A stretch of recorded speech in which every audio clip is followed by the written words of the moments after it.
Bismillahirrahmanirrahim. Saya Aiman Zamukris bin Hazrin, wartawan TV PSS bertugas pada hari ini akan membawakan kepada anda perkampungan ilmu SPM Anak Yang Baik Negeri Sidik. Di sebelah saya adalah Camp Komandan untuk perkampungan kali ini. Jadi soalan saya kepada tuan, apakah pandangan tuan tentang program perkampungan ilmu ini yang berjaya dilaksanakan sepanjang 2 hari ini?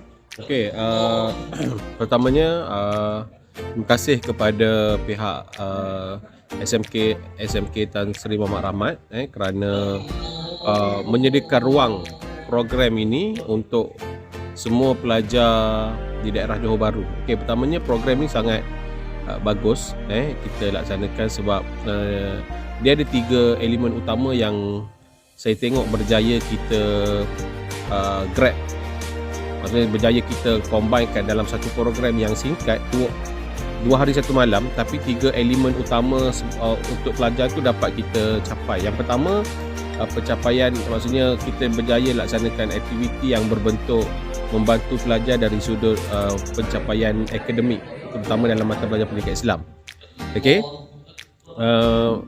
contohnya dalam aktiviti teknik menjawab dan juga excellent di hufaz. Okey, itu membantu pelajar dari sudut nak meningkatkan pengetahuan tentang mata pelajaran pendidikan Islam. Yang kedua tentang sasiah. Sebagaimana kita tahu, perkampungan ilmu ini temanya adalah anak bijak lagi cerdik. Okey, so dalam pengisian ada beberapa pengisian yang dilakukan sepanjang program ini yang melatih disiplin pelajar dan juga sasiah pelajar menjadi seorang pelajar, menjadi seorang anak yang bijak dan cerdik, anak yang dari segi sasiahnya adalah sasiah pelajar yang terpuji. Okey, dan yang ketiga adalah dari sudut kerohanian.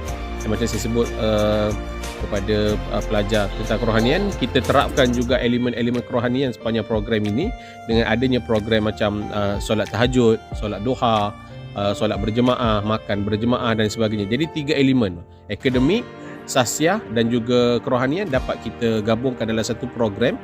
Walaupun singkat, tapi saya tengok kita berjaya masukkan elemen itu dalam jiwa pelajar atau peserta yang hadir. Okay. Untuk soalan yang kedua, ada ke perancangan di masa akan datang selepas program ini berlangsung, terutamanya kepada pelajar SPM tahun 2023? Okey, biasanya kalau program yang seumpama ini, kita kalau kita nampak kejayaannya dari sudut mungkin peningkatan akademik dan sebagainya, dia biasanya pihak panitia pendidikan Islam dan sebagainya, kita akan boleh jadikan program ini sebagai program yang berbentuk tahunan. Maksudnya mungkin tahun ini kita buat dan kita nampak kejayaannya, tahun depan kita boleh buat lagi. Tapi mungkin untuk pelajar SPM tahun 2023 mungkin kita dah kesuntukan masa lah. Mungkin ini menjadi satu program loncatan akhir untuk pelajar ini bergerak lebih laju untuk menduduki SPM yang dah tak lama dah. Jadi untuk kalau tanya adakah nak buat lagi untuk SPM tahun ni, mungkin saya rasa dah tak sempat lah. Okey. Soalan terakhir, apakah harapan tuan terutama kepada semua calon pendidik Islam untuk tahun ini? Okey, harapannya of course lah kita nak tengok pelajar yang menduduki peperiksaan SPM pada tahun ini, terutama pelajar pendidikan Islam, pelajar Islam mendapat pencapaian yang terbaik untuk mata pelajaran pendidikan Islam dan juga keseluruhan SPM bagi tahun 2023. Lebih daripada itu, harapan saya kita dapat melahirkan pelajar Islam yang lebih ada kemampanan jiwa. Maksud kemampanan jiwa ni maksudnya datanglah cabaran kehidupan macam mana sekalipun, kita dapat harungi sebagai seorang pelajar yang bertakwa kepada Allah. Kenapa saya sebut macam itu? Sebab hari ini kita tengok di luar sana ramai remaja-remaja kita yang agak goyah dari sudut keimanan bila berhadapan dengan realiti kehidupan di luar. Maksudnya di luar daripada kawasan sekolah dan sebagainya, realiti yang kita hadapi setiap hari.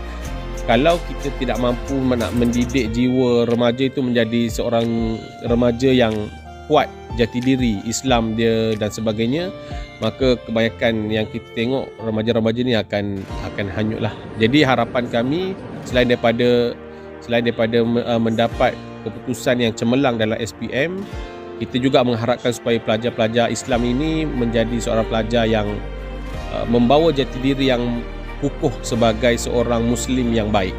Itu harapanlah. kasih Tuan atas maklum balas. Sini saya bersama dengan Fakri daripada SMK Bandar Utama dan juga selaku Bandar Utama. Okey, selaku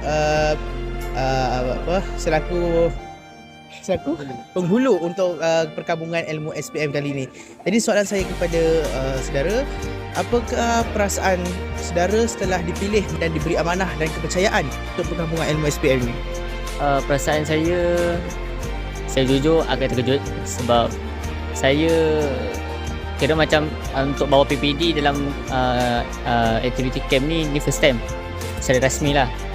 Dan saya bukanlah seorang yang tegas kat sekolah, tapi saya cuba untuk menjadi tegas dalam camp kali ni.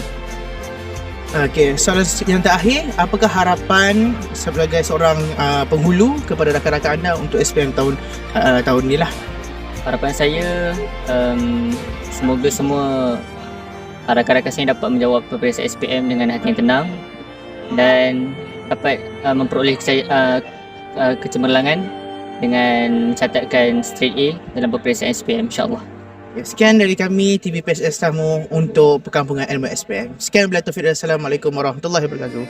حبيبي يا محمد أتيت بالسلام والهدى محمد